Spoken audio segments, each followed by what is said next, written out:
होइन गाइस, मेरो भिडियो चाहिँ फेरि पनि आइसकेको छ होइन। यो चाहिँ अब टिकटक हुन्छ नि, अब नेपालमा ब्यान्ड भइसकेको छ। अब कसरी फेरि युज गर्न सकिन्छ भन्ने होइन बारेमा होइन। अब यो टिकटक ब्यान्ड भएको कारणले टिकटकमा जाँदाखेरि क्लाउड नेटवर्क कनेक्टिङ भन्छ होइन।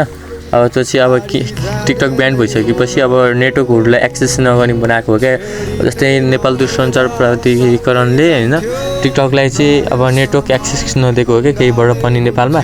अब यसको लागि चाहिँ भिपिएन चाहिन्छ होइन। भिपिएन चाहिँ अब प्ले स्टोरमा गएर होइन, म चाहिँ टर्बो भिपिएन डाउनलोड गरेर युज गरिरहेको छु। तपाईँहरू अरू भिपिएन युज गर्न सक्नुहुन्छ होइन।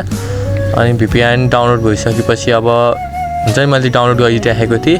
अनि तपाईँहरू डाउनलोड गर्नु होला। सबै एग्री गरेपछि यो स्टेपमा आएपछि होइन, म त्यो भिडियो अलि लामो हुन्छ भनेर पोस्ट गरेको होइन। अनि यो भिपिएन कनेक्ट हुन्छ होइन। माथि भिपिएन कनेक्ट भएपछि एउटा चाबीको चिन्ह जस्तो देखाउँछ होइन। चाबी आएपछि भिपिएन अब जुन चाहिँ देशसँग कनेक्ट गरे पनि हुन्छ होइन। त्यस कनेक्टिङ भनेर देखिसकेको छ। युनाइटेड किङडम भनेको छ। अब म चाहिँ टक्क आएँ होइन। अब टिकटकमा जान्छु होइन। म चाहिँ टिकटकमा गएपछि अब टिकटक पहिलेको जस्तै नचले पनि पहिलेको भन्दा कम्ती चाहिँ चल्दैन है फेरि। अब नेपालमा टिकटक चाहिँ किन ब्यान्ड भएको भने होइन, नेपालमा टिकटक ब्यान्ड भयो भने सबैभन्दा घाटा चाहिँ कसलाई हुन्छ त? अभियसली नेपाली जनतालाई नै हुन्छ। अहिले टिकटक मार्फत देशमा करोडौं पैसा भित्रिएको छ। गिफ्ट मार्फत होस् या अब अन्य केही मार्फत होस्, टिकटकद्वारा चाहिँ नेपालभित्र यति धेरै पैसा भित्रिएको छ। त्यही पनि सरकारले चाहिँ टिकटकलाई चाहिँ किन बन्द गर्न खोज्या हो त? अब यसमा धेरै कारणहरू होलान्, तर सरकारले एज अ ढाल बनाएर देखाएको के भन्दाखेरि विकृति फैलियो भनेर चाहिँ ढाल बनाएर देखाएका छन्। तर त्यो चाहिँ राइट होइन जस्तो मलाई लाग्छ।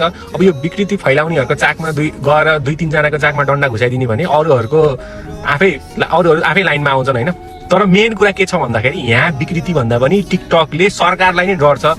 अहिले अस्ति भर्खर तपाईँहरूले देख्नुभयो आम माफीको कुरा, त्यो यदि टिकटक हुन्थेन भने समाचारमा एक दिन मात्रै भनेर सकिन्थ्यो, मान्छेहरूले ए भन्थे रिसाउँथे सकिन्थ्यो होइन, नेताहरू जित्थे।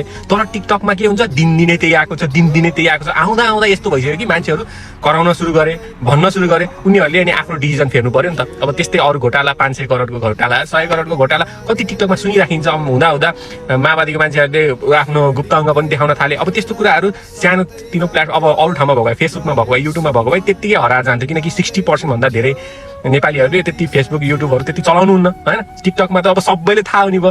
त्यसले गर्दा चाहिँ सरकारलाई चाहिँ फेसबुक बन्द हुँदैछ, युट्युब बन्द हुँदैछ। यिनीहरू ढुङ्गे युगमा फर्किँदैछन्। पञ्चायती व्यवस्था भन्दा पनि पछि जाँदैछन्। यो देशमा राजा को भन्छ मलाई थाहा छैन, अब प्रधानमन्त्री को भन्छ मलाई थाहा छैन। तर यो देशमा व्यवस्था परिवर्तन हुन्छ त्यो चाहिँ मलाई थाहा छ।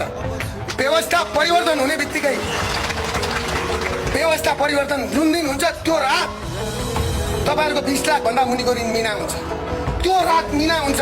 भोलिपल्ट उज्यालो हुँदाखेरि नि तपाईँहरू ऋण बिन भएर चाहिँ आनन्दले घुम्नुहुन्छ। एउटा दुर्गा परसाईले, तपाईँलाई म भन्दैछु, एउटा दुर्गा परसाईले सबै दललाई एकै ठाउँमा ल्याइदियो। मसँग हतियार पनि छैन, मसँग केही छैन, मसँग विचार छ। म गीताको मार्गदर्शनमा हिँडेको मान्छे हो। गीता भनेको चिज एउटै चिज हो। मेडिकल साइन्स हरेक सेकेन्डमा चेन्ज हुन्छ।